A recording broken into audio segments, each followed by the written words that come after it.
elenco fortíssimo e está sendo muito bem utilizado pelo Abel. Quero só aproveitar, a gente estava vendo o pênalti agora, e para mim pênalti bem marcado, mas queria fazer um destaque breve da arbitragem, que para mim foi uma arbitragem pavorosa toda essa rodada. Não está causando tanto barulho, não sei muito bem porquê, talvez porque depende do time que acontece, mas o pênalti do Grenal foi um negócio, para mim, surreal. Esse já é o primeiro grande lance. Aí tem o do Brasão contra o São Paulo, que também você vê o que o VAR fala, é um negócio absurdo. Ah, não, claramente ele parou a bola. Um negócio surreal, não dá para entender. Então teve esses dois lances, para mim, absurdos. Aí tem a chamada do VAR para tentativa de interferir no gol do Botafogo do Atlético Mineiro. Um negócio absurdo também. Agora, o Estevão teve um impedimento marcado antes do meio de campo. E ontem, nesse Bahia e Ceará, você até vê o toque. Se o juiz tivesse dado em campo na hora, daria até para entender. Agora, o VAR chama e você vê a conversa do VAR, é assustador. Porque assim, o VAR ele fica insistindo para o árbitro, que aliás eu acho o Klein um árbitro bom, que para mim fez boas partidas, eu via ele como um nome legal para entrar na roda, porque a gente já está cansado, né, de ter que falar de 2 ou 3 árbitros que seguram jogos grandes e alguns deles já não são mais suportados por alguns treinadores, alguns times por aqui. E aí você ouve a conversa, é pior ainda, porque o Klein ele chega no VAR e ele fala, não, é contato natural, passada natural, tem um toque natural, e aí o VAR chega, não, ó, veja bem, hein, olha lá, hein, ele assumiu uma imprudência, vê lá, e fica ali convencendo, tentando falar, que até o momento que o Klein achava, bom, melhor eu marcar esse pênalti aqui. Então assim, a CBF voltou agora, faz uma semana que teve aquele treinamento, que abriu para a imprensa, que legal, ótimo, que abra mesmo para a imprensa, que mostre as tentativas da CBF para melhorar, mas a gente não precisou de muito para ver que não adiantou nada e que se continuar assim não vai adiantar. Uma rodada pavorosa. Se a CBF mantivesse o mesmo critério lá de trás, quando afastou 2 árbitros numa rodada só, essa rodada era para afastar 2 árbitros e 2 VARs, assim, tranquilo, porque foram erros muito graves. Concordo muito. Olha, voltando rapidinho a Libertadores, o Internacional entra em campo. Também, além do Flamengo, o Internacional tem um jogo contra o adversário histórico para ele, o Nacional do Uruguai, que está mal na tabela. E ó, aonde vai passar? O Allplay, senhoras e senhores, na Paramount. O Allplay tem sim, está lá na Paramount, então você assine o Allplay se você ainda não tem o Allplay, que tem jogos da Libertadores no Allplay para você. Não é só Paulistão, não. Tá lá, então, hoje, Internacional e Nacional se enfrentam às 21h30 e você pode assistir no Allplay. Se você não tem o Allplay, assine agora o Allplay, que tem muito conteúdo legal para você lá. Arnaldo, o Internacional que pintou aí como, olha só, vai ser o desafiante, hein? Porque é o trabalho do Roger e tal. Agora está mais ou menos no Brasileiro e vai encarar o Nacional pela Libertadores. Aquela derrota para o Palmeiras no Brasileiro deu uma certa freada nesse entusiasmo, mas não é um elenco do nível Flamengo e nem de perto do Palmeiras para acompanhar 2 competições pensando em vencê-las, né?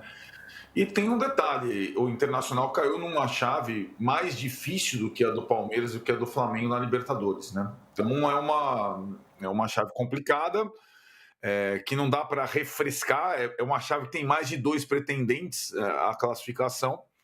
E o Nacional, que vem sendo o mais fraco do Uruguai, essa partida é obrigatória para o Inter vencer, né? E continuar aí com esperanças até de ser o líder da chave ao final da fase de classificação. O grupo que também tem o Bahia, né? É um grupo enroscado, o Inter não estava no pote 1, estava no pote 2, o Bahia estava no pote 4 e eles acabaram se cruzando.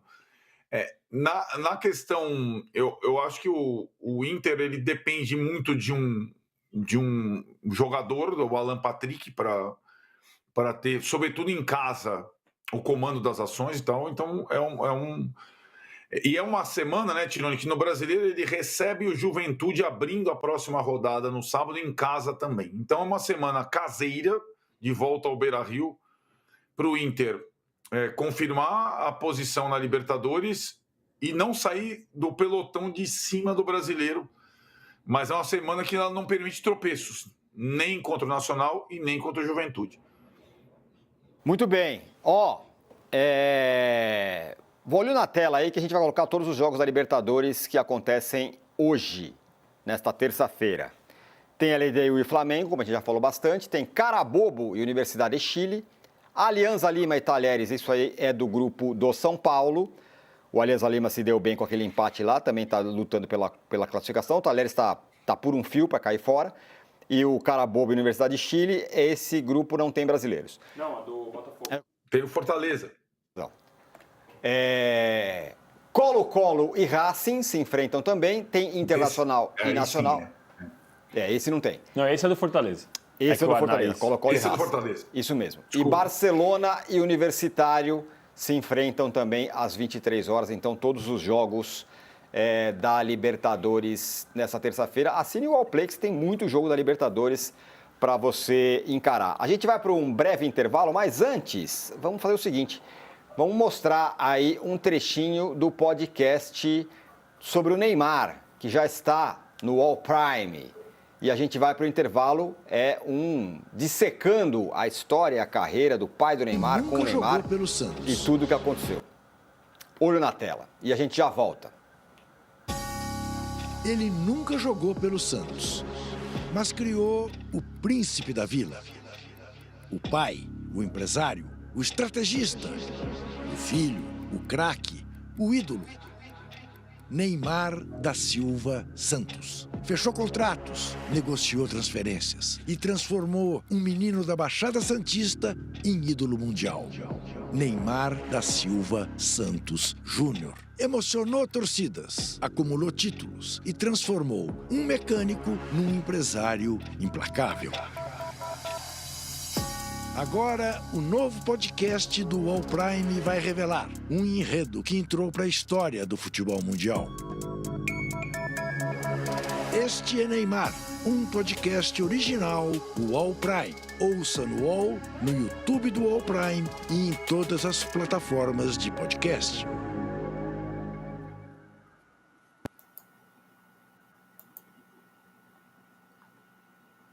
Bom, então tá lá, hein? Neymar no All Prime, também nas plataformas de podcast, um podcast no Capricho com uma apuração caprichadíssima e aprofundada sobre toda a história do Neymar, desde o menino, criança e até o império que o seu pai construiu. É um podcast bem interessante, vale a pena assistir, está lá. Olha, a gente já tem mensagem da galera aqui, que estamos no intervalo na TV, mas a galera tá mandando mensagem pra gente aqui, eu vou ler o que a galera tá mandando. Francisco Júnior, quero Jorge Jesus no timão. Será? Será, Renato? Jorge Jesus, hein? Olha, eu já vi declaração do Jorge Jesus dizendo que se voltar para o Brasil só treina o Flamengo.